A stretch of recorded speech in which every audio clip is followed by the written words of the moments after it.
So E3's in full swing, and one of the games I wanted to see some gameplay from was this one, which is Watch Dogs 2. A couple of years ago, first one came out. It was a decent game and everything like that, but it wasn't really what I expected it to be. Everybody kind of wanted it to be a little bit more. And hopefully in this one, things are going to be a little bit more interesting. So I'm just going to leave the Ubisoft guys tell you a lot about the game, watch a little bit of gameplay, and then there's a little sort of bonus at the end. What can you do in the first Watch Dogs? And hopefully they'll be back in the second one. So enjoy.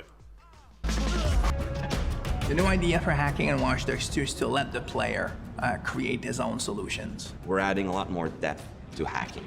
So you have a lot more control, a lot more flexibility in how you hack the world. So one big category of hacking in Watch Dogs 2 is the entire branch of pushing remote controls to its limit.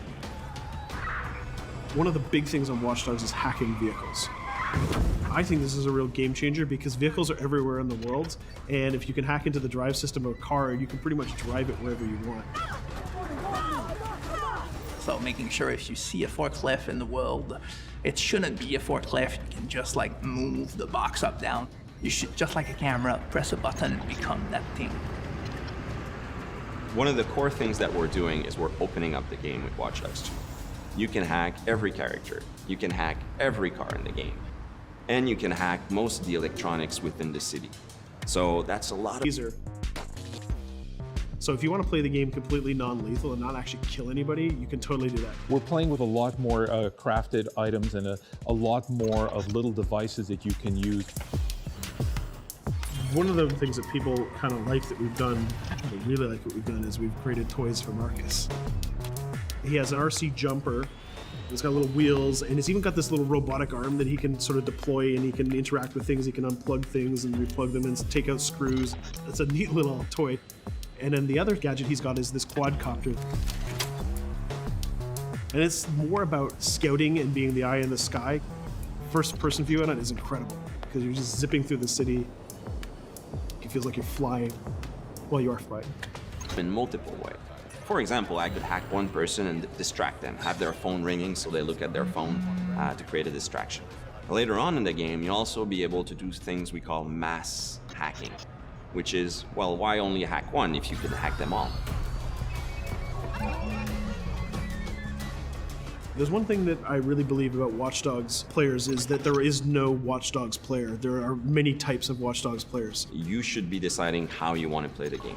So that means you can play a mission full gun blazing, that's the way you like to play, full stealth, or through hacking only, project yourself in computers, take control of electronics, influence people, and try to get to your goal that way. We try to really support all players' types across all different styles of play, and also allow players to combine and mash these styles and play together too.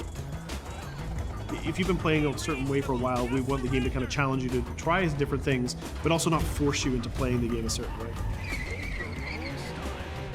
We work to improve the driving, make it more accessible while keeping all the different styles of vehicles and adding a lot of physics and feel to all the vehicles.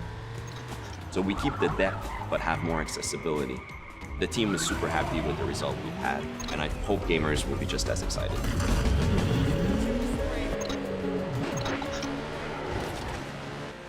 We are very excited by the potential of what we call seamless online. We start doing that in Watch Dogs 1, so we're expanding on that. We cross path with friends in the city.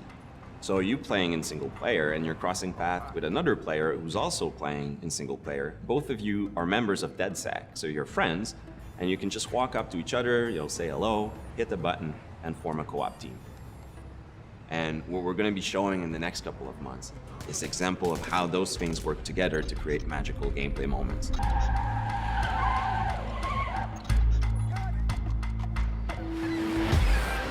The city of San Francisco and the whole Bay Area is exciting. It's vast. You're going to find a ton of things to do that are unique to you.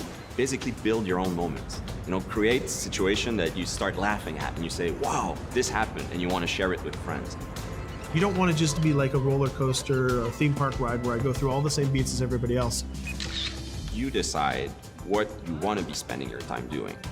That can be multiplayer, that can be focusing on stories, that can be just exploring the world. Whichever activity you do, we're going to make sure you get rewarded to get you closer to the end game. That's kind of the promise we're making to gamers. No. Yeah, oh yeah, big man, of course you want to hit me. That's all you ever want to do is hit me. So go ahead. Go ahead and hit me. No, I ain't gonna do it. Oh. No. 'Cause that's Oh, what you okay, want. why? Why? That's what you want. Because you're like, you don't know how to be a man without hitting I me. don't- Oh! Like that? Damn it! Is that what you're talking about? Man? Huh? Fuck I'm you. out of here. I'm Oh, getting my- no, no, fuck you. No, fuck you. And I am now Oh, a man. shit! Biatch. Sorry. Sorry.